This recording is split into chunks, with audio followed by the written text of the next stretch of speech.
Hi hello நீங்கள் நம்ம என்ன கான்செப்ட் பற்றி பார்க்க போகிறோம்னா மை வித் எக்ஸ் மிஸ்டர் சக்தி ஆனந்தன் எம்டி அவர்கள் தீபாவளிக்கு ஸ்பீச் பண்ணுவாரா பண்ண மாட்டாரா? ஸோ அதை பற்றி தான் இந்த வீடியோவில் முழுமையாக பார்க்க போகிறோம். வாங்க வீடியோக்களை போய் டீட்டெயிலாக என்னென்னு பார்ப்போம்.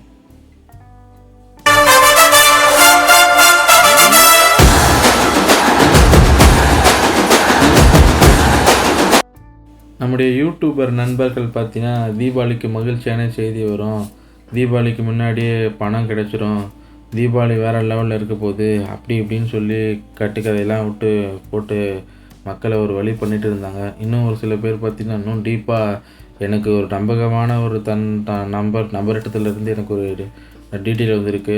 கண்டிப்பாக 15ஆந்தேதி ஒரு நல்ல ரிசல்ட் வந்துடும். இது நான் ஃபேக்காக ரெடி பண்ணல, இது நான் எல்லாத்தையும் கேட்டு தீர விசாரித்து ஆராய்ச்சி பண்ணி அதுக்கப்புறம் தான் நான் உங்ககிட்ட சொல்கிறேன். நான் எப்பயுமே தீர விசாரிக்காத ஆராயாத எதுவுமே சொல்ல மாட்டேன். ஸோ பொத்தாம்பதுவாக எதுவும் சொல்கிறதுக்கு நான் யூடியூப் சேனல் ஆரம்பிக்கலை அப்படி இப்படின்னு சொல்லி நம்புகிற மாதிரியே சொன்னார். பட் ஆனால் இப்போ வரையும் அவர் இன்னும் 15ஆந்தேதி போய் அடுத்த 17ஆந்தேதி 18ஆந்தேதி கிராஸாக போயிட்டுருக்கு. இப்போ வரையும் அவர் எந்த ரிசல்ட்டும் சொல்ல எதுவும் பண்ணல. ஸோ எல்லாருமே என்ன நோக்கத்துக்காக இப்படி பேசுகிறாங்கன்னு நமக்கு ஒன்றும் புரியல. என்னத்தான் சொல்கிறது, எல்லாம் அப்படி இப்படியே போயிட்டுருக்கு. இவர் நம்ம மை3 சார் ஏதாவது எம்டி சார் ஏதாவது பண்ணுவார்னு பார்த்தா அவருமே பார்த்தா அமைதியாக இருக்கார்.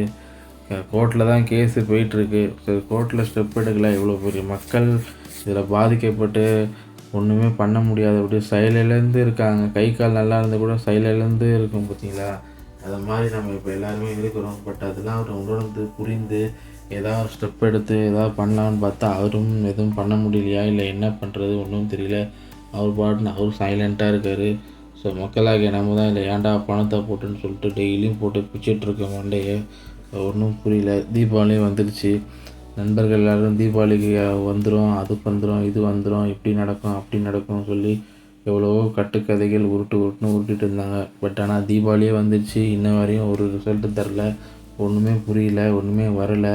நம்ம தான் போட்டு மண்டையை பிச்சுட்டு போயிட்டு வட்டி மேலே வட்டி கேட்டு இந்த விஷயத்தில் ரொம்ப கஷ்டப்பட்டு பாதிக்கப்பட்டிருக்கோம். யாரோ ஒருத்தவங்க சொன்னனால நம்ம இதில் போட்டோம். ஆனால் இப்போ பார்த்திங்கன்னா நம்ம தான் இதில் கஷ்டப்பட்டு மாட்டிக்கிட்டு இருக்கோம். அவங்க போட்டவங்களாம் இப்போ அப்படியே சைலண்ட்டாக அமைதியாக போயிட்டாங்க. போட்டு நம்ம தான் இப்போ பாதிக்கப்பட்டு வட்டி மேலே வட்டி கேட்டு கஷ்டத்துக்குள்ளே ஆளாகிக்கிட்டு இருக்கோம்.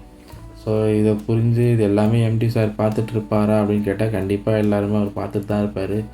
பார்த்துட்டு இருந்தால் அவர் எதுவும் சொல்ல மாட்டார். அதுதான் ரொம்ப கஷ்டமாக இருக்குது.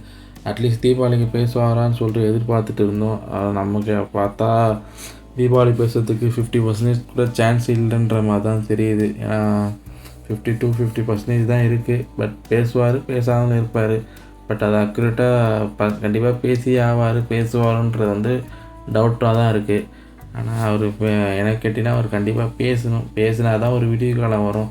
அப்போ தான் மக்கள் இன்னும் கொஞ்சம் ஒரு ஆல்ரெடி செத்து போயிட்டு இருக்காங்க எல்லாருமே.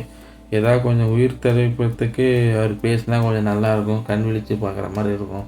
பேசினா ரொம்ப ரொம்ப சந்தோஷமாக இருக்கும். ஏதாவது பேசி ஏதாவது ஒரு அப்டேட் கொடுத்து இதோட இன்னும் கூட மக்கள் வெயிட் பண்ணுறதுக்கு ரெடியாக இருக்காங்கன்னா ஏதாவது நமக்கு போட்ட காசு எடுத்துட மாட்டோமான்னு சொல்லி அப்படி ஒரு இதில் தான் இருக்காங்க. தவிர வெயிட் பண்ணுறதுக்கு யாரும் ரொம்ப வில்லிங்காக இல்லை.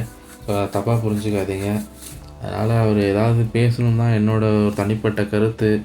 எத்தனையோ பிரச்சனைகள் கேஸ் ஏதாவது வந்தால் கூட ஏதாவது ஒரு இடத்துல ஜஸ்ட் ஒரு வாழ்த்து செய்தியாச்சு சொல்லி ஏதாவது பண்ணால் மட்டுமே தான் ஒரு விடிவு காலம் வரும். இல்லைனா ரொம்ப கஷ்டம். தயவுசெய்து இந்த வீடியோ பிடிச்சிருந்தால் சப்ஸ்கிரைப் பண்ணுங்கள், சேனலுக்கு லைக் பண்ணுங்கள். மீண்டும் ஒரு பதிவில் சந்திக்கலாம். பாய்.